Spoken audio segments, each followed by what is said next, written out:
नमस्कार, मेरा नाम है अरुण गौतम और आप देखना शुरू कर चुके हैं धाकड़ टीवी। आजकल सोशल मीडिया पर सूर्यवंशी पिक्चर का एक पात्र है हीरा ठाकुर, जिसे सोशल मीडिया पर काफी ज्यादा ट्रोल किया जा रहा है।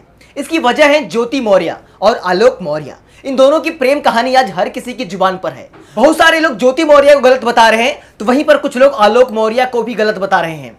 इन दोनों की कहानी में क्या सच्चाई है, यह जानने की कोशिश करेंगे कि क्या आलोक मौर्य और ज्योति मौर्य की प्रेम कहानी थी या फिर जबरदस्ती शादी हुई थी। तो आज की इस वीडियो में हम जानने की कोशिश करेंगे कि आलोक मौर्य और ज्योति मौर्य की कहानी में क्या है सच्चाई, और यह भी आपको बताएंगे कि ज्योति मौर्य किस मानसिकता की हैं। मैं जो बातें बताने जा रहा हूं वो आपको दिखाऊंगा भी, और उस वीडियो को देखने के बाद आप भी समझ जाएंगे कि ज्योति मौर्य भले ही अपने पति के साथ जो बर्ताव की हो, जैसा बर्ताव की हो, वो अलग बात है, लेकिन एक पूरे समाज को किस तरह से गालियां दे रही है ये हम आपको इस वीडियो में दिखाने वाले हैं। और ये देखने के बाद आपको यकीन हो जाएगा कि जो एक एसडीएम के पद पर है उसकी भाषा शैली ऐसे कैसे हो सकती है। तो चलिए सबसे पहले आपको दिखाते हैं ज्योति मौर्य का वो वीडियो जिस वीडियो में वो सरेआम एक जाति एक धर्म के लोगों को गालियां दे रही हैं।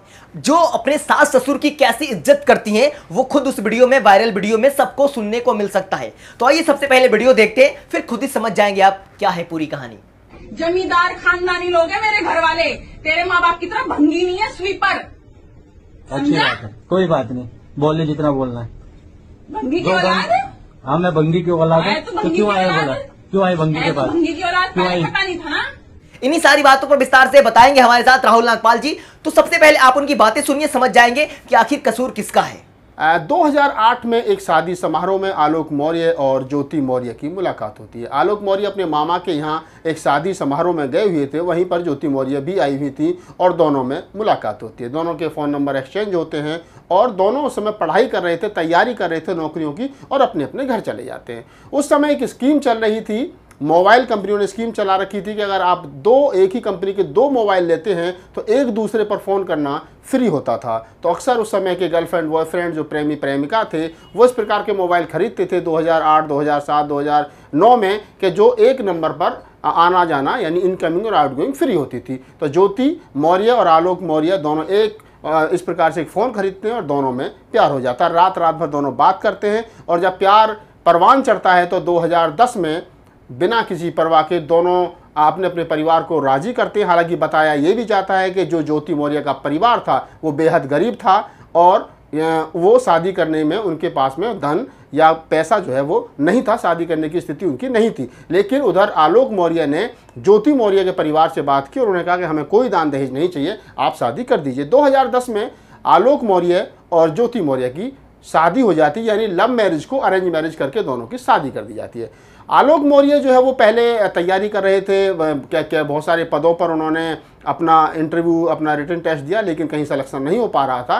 तो 2011 के आसपास उनका सिलेक्शन, 2012 के आसपास जो सफाई कर्मचारियों की वैकेंसी होती है 4th क्लास की, जो गांव-गांव निकली थी, उसमें उनका हो जाता है। और होने के बाद में उनकी जो पत्नी थी वो पढ़ने में होशियार थी, तो उन्होंने कहा कि आप पढ़िए, मैं आपको पढ़ाऊँगा। और आलोक मौर्य अपनी पत्नी ज्योति मौर्य को कोई शिक्षा को लेकर के गंभीर थे। और ज्योति मौर्य के जैसे बारे में जैसा बताया जाता है वो बनारस के चिरमई गांव की रहने वाली हैं, तो उनका मैका वहाँ था। तब ज्योति मौर्य की शादी आलोक मौर्य से हो गई थी। तो उसके बाद में ज्योति मौर्य के जो परिवार है, यानी उनके भाई, उनके और परिवार के लोग, वो भी आलोक मौर्य के परिवार के साथ ही आकर के रहने लगे थे, क्योंकि वहाँ पर रहने की जो फाइनेंशियल स्थिति थी, जो आर्थिक स्थिति थी, वो उनकी ठीक नहीं थी। उसके बाद में आलोक मौर्य दिन में नौकरी करते थे, सफाई कर्मचारी का काम करते थे। उसके बाद में फिर वो अपने परिवार को और ज्योति मौर्य के परिवार को देखते थे। उसी बीच में फिर ज्योति मौर्य की पढ़ाई पर भी वो ध्यान देते थे। तो आलोक मौर्य इतने बिजी रहते थे, नौकरी भी करनी है, 2 परिवार भी संभालने, फिर पत्नी की पढ़ाई का भी ख्याल रखना है। इसी बीच में ज्योति मौर्य इस एसडीएम बनने से पहले, पीसीएस बनने से पहले, वो शिक्षिका के रूप में भी उत्तर प्रदेश सरकार में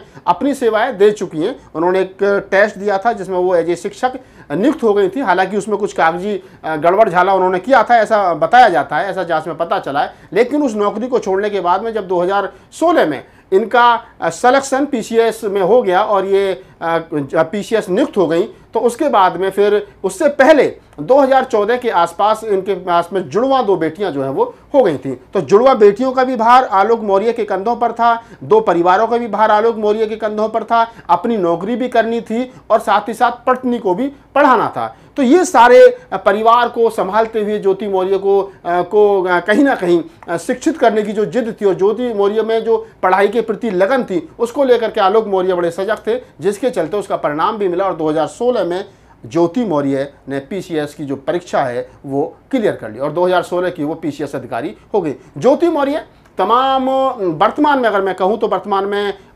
बरेली के में एक शुगर मिल है और वहाँ पर जीएम की एक पोस्ट होती है, तो बड़ी पोस्ट होती है और वो वहाँ पर तैनात हैं। इसी बीच क्या होता है कि जब ज्योति मौर्य को सरकारी आवास मिल जाता है, लेकिन इससे पहले वो लखनऊ और लखनऊ के अलावा बाराबंकी और कई जिलों में वो तैनात रही हैं, अन्य अन्य पदों पर, एसडीएम के पद पर और कई पदों पर तैनात रही हैं। इसी बीच उनकी जो दोस्ती है अपने से छोटी उम्र के मनीष दुबे से हो जाती है, जो आईपीएस है। मनीष दुबे के बारे में जो जानकारी अभी तक मिली है, मनीष दुबे का अपनी पत्नी के साथ में जो है वो फैमिली कोर्ट में मामला जो है वो चल रहा है। पति पत्नी के बीच में डिस्प्यूट है, जिसको लेकर के उनकी पत्नी ने जो है वो फैमिली कोर्ट में मामला डाल रखा है। इससे पहले भी मनीष दुबे पर एक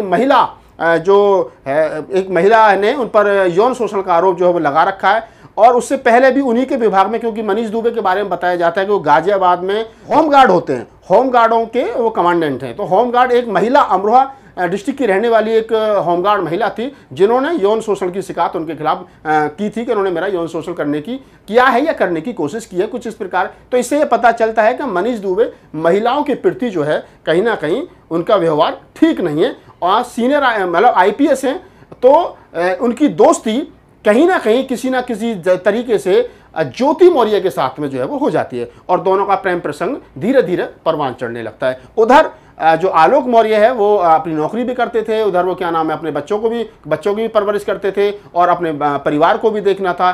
इसी बीच में आरोप लगे हैं कि ज्योति मौर्य ने अनंत फनंत पैसा कमाया और पैसा कमाने के बाद में मकान बनाया, सब कुछ किया, अपने परिवार को, मैके वालों को सेट कर दिया, अपने भाई बहनों को सेट कर दिया और उधर आलोक मौर्य जो है वो परिवार को संभालने में लगा रहा। आलोक मौर्य के बारे में ये कहा जाता है कि आलोक मौर्य जब वो सरकारी आवास पर जाता था, अपनी पत्नी के सरकारी आवास पर जो उनको मिला हुआ था, तो कई बार उनको कुछ आपत्तिजनक चीज़ें वहाँ देखने को मिली। तो वो अक्सर जब अपनी पत्नी से इस बारे में पूछते थे कि आपके रूम में इस प्रकार से ये सारी चीज़ें क्यों हैं, तो उनकी पत्नी जो है वो सही सटीक जवाब उनको नहीं देती थी। बहुत सारे जब आलोक मौर्य ने उनके मोबाइल को चेक करना चाहा तो उनको मालूम हुआ कि उनकी पत्नी का अफेयर जो है वो कहीं ना कहीं जो है वो चल रहा है, क्योंकि रात को जब वो घर पर आती हैं तो देर रात तक चैटिंग करती हैं, फ़ोन पर बात करती हैं। फ़ोन पर बात करने को लेकर के, चैटिंग को लेकर के अक्सर ज्योति मौर्य में और आलोक मौर्य में अक्सर झगड़ा होता था। बच्चे इन दोनों के बीच में कहीं ना कहीं बच्चों का भविष्य भी दांव पर लगा हुआ था। आलोक मौर्य अपने बच्चों को देखता था और फिर ज्योति मौर्य का जो अफेयर था उसको लेकर के वो डिप्रेशन में जा रहा था, जिसके चलते एक दिन 22 फरवरी को 2023 में सरकारी आवास पर जब आलोक मौर्य पहुंचता है तो मनीष दुबे जो आईपीएस साहब हैं वो और उनकी पत्नी यानी कि आलोक मौर्य की पत्नी ज्योति मौर्य दोनों आपत्तिजनक स्थिति में पाए जाते हैं। ये कहना आलोक मौर्य का है कि मैं दोनों को आपत्तिजनक स्थिति में देखता हूँ, मेरा खून खौलता है और इसी बीच मेरी पत्नी जो है, हम दोनों में झगड़ा होता है, मैं कहता हूँ ये घर में क्या कर रहा है, वगैरह वगैरह। बहुत सारी समय आप समझ सकते हो कि ऐसी स्थिति में, ऐसे समय पर क्या बातें दोनों के बीच में हुई होंगी, दोनों के बीच में बातें होती हैं। फिर मनीष दुबे जो है वो कहीं ना कहीं मनीष दुबे के प्रभाव से, क्योंकि वो आईपीएस है और इधर ज्योति मौर्य जो है वो एसडीएम है और आलोक मौर्य एक साधारण से सफाई कर्मचारी के पद पर तैनात हैं, तो वो उस पर कई मुकदमे बताया जाता है कि उनके खिलाफ कंप्लेंट वगैरह दी जाती है। इधर आलोक मौर्य ने भी अपने जान का नुकसान, क्या मुझे जान माल का नुकसान हो सकता है, मेरी पत्नी का चरित्र ठीक नहीं है। आलोक मौर्य ने मनीष दुबे और ज्योति मौर्य की बहुत सारी चैट, बहुत सारी ऑडियो क्लिप वायरल की हैं जो उनके पास थी और साथ ही जो आलोक मौर्य और ज्योति मौर्य के बीच में जो बहस हुई है, जो बातचीत हुई है, जो वीडियो है, वो भी बहुत सारे तमाम आपको सोशल मीडिया पर मिल जाएंगे। हम भी इस वीडियो में एक छोटा सा एक क्लिप लगाने की कोशिश करेंगे जिससे कि आपको ये पता चल जाए कि ज्योति मौर्य जो है वो किस प्रकार की भाषा का इस्तेमाल कर रही है, आलोक मौर्य को भंगी बता रही है, जबकि आलोक मौर्य खुद ओबीसी समाज से आते हैं, मौर्य समाज से आते हैं, लेकिन वो सफाई कर्मचारी का काम करते हैं, तो उनको भंगी भंगी कह करके, तू भंगी, तेरी माँ भंगी, तुम भंगी, तुम्हारे खानदान में मेरी, इस प्रकार की भाषा का इस्तेमाल करते हैं। जबकि आप समझ सकते हो एक पढ़ा लिखा सभ्य व्यक्ति जो एसडीएम के पद पर हो वो इस प्रकार की भाषा का इस्तेमाल करे तो उसकी मनोदशा कैसी हो सकती है, आप इसका खुद अंदाजा लगा सकते हो। तो आप वो वीडियो देखने के बाद में आप खुद अंदाजा लगाइए कि ज्योति मौर्य के सर पर जो इश्क का खुमार है वो किस प्रकार से चढ़ करके बोल रहा है। उधर दूसरी तरफ जब ये बात बहुत ज़्यादा बढ़ जाती है तो शादी के 2010 में शादी हुई है। तमाम जो कानून के जानने वाले उनको मालूम है कि अगर आपको दहेज उत्पीड़न का मामला दर्ज है तो 7 साल के अंदर वो होता है। लेकिन एसडीएम साहिबा शादी के लगभग 13 साल के बाद में कोर्ट मतलब एक थाने में शिकायत दर्ज कराती है कि मेरे ससुराल वाले जो हैं वो मुझसे दहेज में एक फॉर्च्यूनर कार और नगद राशि मांगते हैं। बड़े मजाक की बात और बड़े हंसी की बात यह है, जब इस कहानी को मैं लिख रहा था तो मैंने सोचा कि जो शादी प्रेम प्रसंग से बातचीत शुरू हुई थी, दोनों में पहले प्रेम हुआ और फिर शादी हुई और आलोक मौर्य ये कहता है कि मुझे सिर्फ दहेज के नाम पर 5,000 रुपये दिए गए थे। वहाँ पर शादी के 13 साल के बाद में जुड़वा बच्ची जब 9 साल की हैं और ज्योति मौर्य को रंगे हाथों के पति ने मनीष दुबे आईपीएस के साथ में पकड़ा, तो अब उसके 1 महीने के बाद में 22 फरवरी को रंगे हाथ में पकड़ा और फिर मार्च में जा करके वो कंप्लेंट करती हैं कि मेरे ससुराल वाले मुझसे दहेज मांगते हैं। कहानी जो है वो स्पष्ट है, कहानी कहीं ना कहीं प्रेम प्रसंग का पूरा मामला है। एसडीएम साहिबा एक बड़े ओहदे पर हैं और उनका पति सफाई कर्मचारी हो तो ये किसी को बर्दाश्त भी नहीं हो सकता कि उसका, या तो वो अगर उनके अंदर ये होता कि मेरा पति सफाई कर्मचारी तो वो नौकरी छुड़वा करके और कुछ बिजनेस करवा सकते थे, बहुत सारी चीज़ें हो सकती थी, लेकिन उन्होंने वैसा नहीं किया। उधर मनीष दुबे ने अपनी पत्नी से तलाक की अर्जी लगा रखी है, इधर इन्होंने भी कह दिया कि मुझे तुम्हारे साथ नहीं रहना है। तो हो सकता है भविष्य में दोनों मनीष दुबे और ज्योति मौर्य का भविष्य में कुछ प्लान हो। लेकिन एक चीज़ मैं और यहाँ आपको तमाम साथियों को बताता चलूँ कि मनीष दुबे के खिलाफ जो शिकायतें हुई हैं, जो उनके खिलाफ शिकायतें हुई हैं, तो उसमें उनकी विभागीय जांच जो है वो शुरू हो गई है और विभागीय जांच एडीजी संतोष कुमार जी हैं उनको सौंपी गई और उनसे कहा गया है कि 1 हफ्ते में आप मनीष दुबे की जांच करके सौंपिए। योगी सरकार के संज्ञान में पूरा मामला है, कानून पूरा सख्त है।